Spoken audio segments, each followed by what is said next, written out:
Hello everybody, I'm Antonia and this is Noel and we are from Boxtail Soup Theatre Company, and as always at the moment we are in our studio. We have been papier-mâchéing for days. Yeah, pretty much all week. So we finished rehearsals at the end of last week. And we had a straggly day, didn't we? Straggling day over to Monday, so we finished on Monday. Because of scheduling things. So the rest of this week we've just been in here. Basically, you've been papier-mâchéing pretty much non-stop. And Noel's been putting magnets in everything he can possibly think of putting magnets occasionally into. tagging into the papier-mâchéing when needed and sticking magnets everywhere and anywhere into everything I can lay my hands on. Basically. So that has been our life this week. However, we are pleased because we have got what we needed to get done. We're kind of on target, as it were, aren't we? I was just slurping my tea, I apologise. And the only things left to cover now are, so these are all drying, but there's a few more of these, which don't really look like anything. They look kind of just like wiggly sticks, which is basically what they are. But they are, if you remember in a previous vlog, we showed you the bookshelves, and those are the kind of the slightly flatter bookshelves, because we couldn't have them all be too three-dimensional and stick out too far because of what we do with them and all that sort of thing. So these some of them are going to be 3D, some of them are going to be kind of just painted on in decoration kind of, to the bookshelf, to the flat, but then they'll have a bit of shelf sticking out just to give them a little... Exactly, push them forward a bit. A little three-dimensional. So there's 4 more of those to cover, and then I think everything is covered that needs to be covered. Yeah, I think so. I'm looking around because there are things hanging behind the camera, there are things hanging here and there, drying off as we speak. But yeah, I think you're right. I think we had a few technical issues, didn't we, this week? Almost it. Well, yeah, we did. I mean, so this set, as we mentioned before, has a few tricks up its sleeve, partly because of the nature of the story and partly because we wanted it to be able to... We wanted to have a transformative set do some transformative things and also to kind of tie into the sort of... not magic tricks really, are they? But they're... No, but it sort of has that kind of feel. Just little unexpected tricks and transformations that the set can do. And it's a kind of a nod as well to a few jokes that are made during the show about the way that the main character, Dunning, who's a skeptic of all things supernatural, he thinks that everything's done with kind of fishing wire and magnets. So we've employed a few of the same tricks and a lot of magnets to do the tricks that we've got our set to do. So inevitably we had a few problems with some of the things that we wanted these panels to do, and whenever you papier-mâché something, especially if you're doing it over a large flat surface, there is always a risk that it's going to slightly warp the surface of it just in the way that it dries. Especially, it's particularly bad with something like a 5mm foam board, or, I mean, if you're using it on thin card, then you really have to accept you just have to, and then you have to weight it down. And we were quite lucky because for a couple of days when we were rehearsing, I think we mentioned it maybe in last week's vlog, there was it was very hot and sunny, and so that's perfect for papier-mâché drying because it dries very evenly and at the same time on both sides and quickly, whereas we haven't had that same kind of weather this week. So I think that didn't help no, so the warping. This stuff, which is what these are made of, is the 10mm foam board, which is better because it's just slightly sturdier. However, when you're talking about something this size, even a slight bend in it can affect whether it lies flat and whether a magnet meets and all that kind of thing. And without giving too much away about what they do, they've got hinges in them so they fold at certain points, which again is always going to add an extra kind of point at which it can just slightly go wonky. Yeah, so we had some frustration.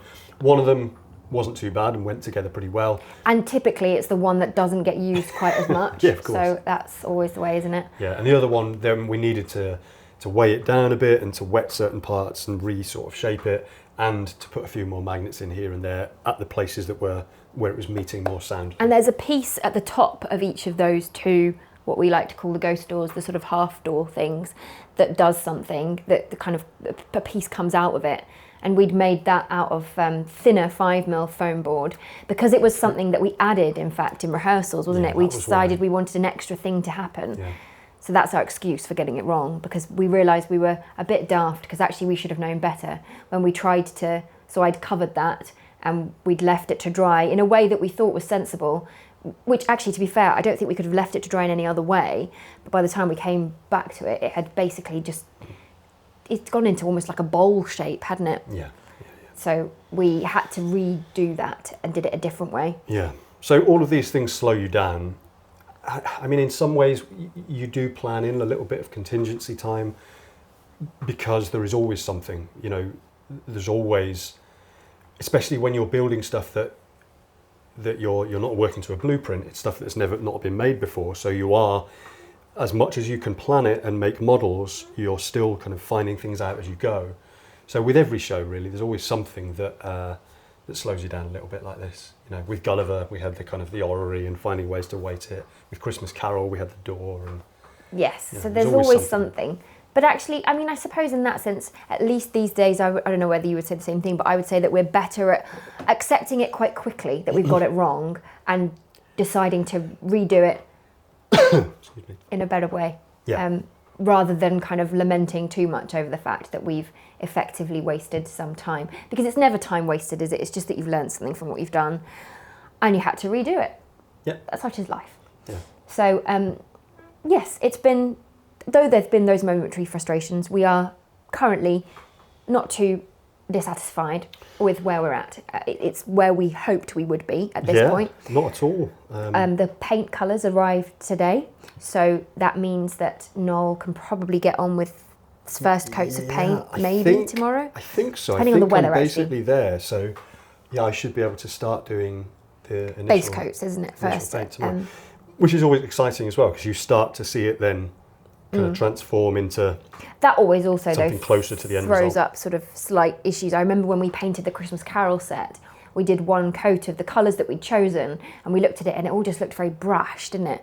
And so we had to take a moment to sort of work out how to make it look a bit more Victorian, and so we dulled it back then with a darker, a sort of smoky black colour, which Coke, just call it. which just gave it a little bit of a. So there'll be, again, having done that before, we're prepared for that. So we're sort of thinking, right, well, we've ordered a few different colours in order that we can do layers of different coloured paint. It just gives it a bit of texture, makes it look a little bit more, I hate to say sort of realistic, because we don't really go for realism, but it's more that it just makes it look... It just looks lived in, it looks worn, it looks used, it looks like it belongs in the world rather than being completely fresh and shiny. Yeah, exactly. Exactly, and of course we didn't really do any. I realised for Gulliver, obviously everything was tea and coffee stained. No, which was a different and then thing drawn in itself. on. And that was a lot of experimenting to try and get the right colour with that. So there we are. One other little thing we've added here, although we did I don't know if you can see show you the door. You won't be able to see it. It's kind of disguised. I mean, everything's camouflaged, but we have actually got a door handle on here now. That works. So, yeah, that's a working door handle. So the door's ready to go as well, and that'll be painted very soon too. I think that's all we've done this week. Lots of newspaper. It's been another 7-day week as well, so we've been in here. Yes, we have. Every day. But that's fine. We quite enjoy it, really. We listen to a book. Yeah. It's perfectly pleasant. So once again, if you are enjoying the vlogs, sorry about our ramblings, please do, we're quite tired. Give us a thumbs up, leave us a comment, or subscribe to the channel. Welcome to any new subscribers. I actually haven't checked for new subscribers, so I've no idea if there are any, but I'm going to assume that there might be, and so welcome to you. And also, thank you again. I know we keep saying it, and it probably seems a little disingenuous, and we're aware of that. Yeah. But we genuinely really mean it. Really mean it. On the ticket sales. Ticket sales, yeah. It's so... It's always Edinburgh is a sort of difficult and expensive venture, and it induces a lot of anxiety naturally because there's a lot to kind of arrange and a lot to pay for and a lot to organise, and it can lead to a lot of other things for us. So we meet a lot of people there, and a lot of people have seen our work for the first time there. So it is important for us. As we've said before, this year we're in a bigger venue. We're at the Pleasance in the courtyard in the space that's called Above. And it is a bigger space, so there's even more tickets to sell. There's always a lot of competition there. So, it does mean a lot when somebody decides, especially now, before they're at the festival, that they're definitely going to come and see us, and they book their tickets in advance. So the tickets have, you know, we're incredibly grateful to those who have bought tickets, and the tickets are selling reasonably well. So really, thank you so much if you've booked already. If you haven't, then please do, because it really does help us to keep going and kind of help to allay that anxiety, as I said before. This is a nice boost. I've just noticed that this piece here is now wanting to bend, so I'm now pushing it flat. Don't want any more bent pieces of foam board. No. So on that note, we will sort that out, and we will see you again next time.